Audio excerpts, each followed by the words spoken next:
Boa, pessoal! Agora vamos para mais uma aula de Direito Processual Civil. Nós já estudamos princípios, então nós sabemos a base para o direito. Vamos começar agora estudando de forma bem superficial ainda, porque depois nós iremos entrar mais dedidamente a respeito de ação. Atualmente nós precisamos saber que a ação é um ato processual. Só que a ação, observe-se que dentro de um processo, a ação é um ato processual inaugural. A ação é também um pedido inicial.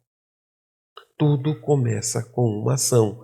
Para que um processo venha a existir e saia daquela fase do princípio da inércia, é necessário que a parte que teve o seu direito violado ingresse em juízo com uma ação. Essa ação é o ponto inicial para se provocar o judiciário com o fim de obter uma tutela satisfativa. Tutelas que poderão ser provisórias ou tutelas definitivas. É lógico, então, eu posso dizer que é obrigado o autor a entrar com uma ação? Não. Todo aquele que tiver um direito violado não tem o dever de entrar com uma ação. A ação é uma faculdade que vai ser exercida pela parte autora se ela assim entender que precisa provocar o judiciário. A ação, então, é um direito daquele que teve o direito violado ou ameaçado de, querendo provocar o judiciário, tirar a inércia, procurar um resultado. Nós já estudamos e já vimos aqui sobre o princípio da inércia. E nós já estudamos dentro desse princípio que quando há a violação de um direito, seja a violação física ou a simples ameaça de haver a violação de um direito, surge para o titular desse direito que foi violado o direito de agir, o direito de pretender em juízo a reparação dessa lesão, ou que consiga uma medida que impeça que a lesão venha a ocorrer. Pode ser medidas corretivas, quando há a lesão, é configurada a lesão e pede-se a reparação, ou medidas preventivas, quando se requer ou se impede que a ameaça, que a lesão venha a se concretizar. Na iminência de uma ameaça, pede-se essa tutela preventiva. Então, podemos dizer que o processo vai começar por iniciativa da parte que teve o direito violado. E esse processo vai iniciar quando ele ingressar com uma ação. É essa ação que tira a inércia do juiz. A ação provoca uma resposta da jurisdição. O juiz, daí em diante, por impulso oficial, que nós também já estudamos, irá fazer a citação da parte ré no processo. E quando essa citação é válida, nós temos a triangularização. Antes se falava de angularização, tudo ia via juízo. Hoje, as partes também podem entre si propor um acordo. Portanto, se fala mais hoje em triangularização do direito do que angularização. era autor juiz, juiz réu, réu juiz, juiz autor. E hoje é muito bem vindo ao direito o princípio da conciliação. E eles podem fazer esse acordo, inclusive, fora do juízo e trazer para dentro do processo para esse acordo ser homologado. Dentro daquele princípio da inércia que nós já estudamos, o processo só vai iniciar se, e tão somente se, a parte autora ingressar com uma ação. Já o desenvolvimento do processo, citação, despacho para que as partes compareçam em audiência ou para que tomem ciência de alguma decisão no processo, se faz de forma automática, o impulso oficial ou de ofício. Tanto é que nós sabemos que contra despacho, artigo 1001 do CPC, não cabe recurso, porque os despachos, via de regra, só é para impulsionar o processo, chamar a próxima fase do processo. Não deixa de ser um pronunciamento, porque o juiz vai se pronunciar através de um despacho. Esse impulso oficial, conforme já vimos, que é do juízo, caso ele não faça, provoca-se para que tenha todos os outros atos sejam praticados. Observe-se que a distribuição, o despacho, é ato de impulso oficial. Já a contestação é ato processual praticado pela parte ré, enquanto que a ação é um ato inaugural, processual, subjetivo praticado pela parte autora. Então, temos que, quando estamos diante de uma violação de um direito, e aí não vamos trabalhar só a violação física, real, mas também a ameaça de uma violação do direito, a pessoa que entende que houve essa violação pode ingressar com uma ação, um pedido inaugural, para que tire o juízo da inércia e seja-lhe concedido uma sentença, uma tutela definitiva. Antes dessa tutela definitiva, é lógico que vão acontecer vários atos processuais. Por exemplo, duas pessoas, quando chegam a chocar o seu carro em uma via pública, um cruzamento de via pública, ambos têm uma violação de um direito, ou seja, um dano material no seu veículo. Ambos podem requerer uma tutela satisfativa no juízo. Haverá vedação para alguma delas? Não, por causa do artigo 5º, inciso 35 da Constituição, porque ela diz: nenhuma provocação ao judiciário deixará de ser atendida. Não pode se afastar a tutela jurisdicional das pessoas. É óbvio que duas pessoas, quando estão em litígio, dentro de um processo, cada qual tem a visão do seu direito, mas cabe ao juiz analisar quem é a pessoa, quem é aquele que praticou uma ação por negligência, imprudência e, acrescento aqui, imperícia. Aquele que, por culpa ou dolo mesmo, causou um dano a outro, este fica obrigado a reparar, conforme prevê o artigo 927 também do Código Civil.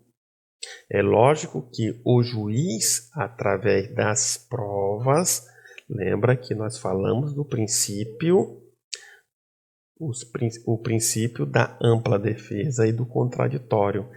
É através dessas provas que o juiz vai se convencer quem é o titular do direito que foi violado por ato ilícito, porque aquele que teve o seu direito violado, mas não decorreu de um ato ilícito, não pode ter a reparação do seu direito. Por exemplo, numa via pública, no cruzamento, duas pessoas vêm a chocar os seus veículos, ambos vão ter prejuízo.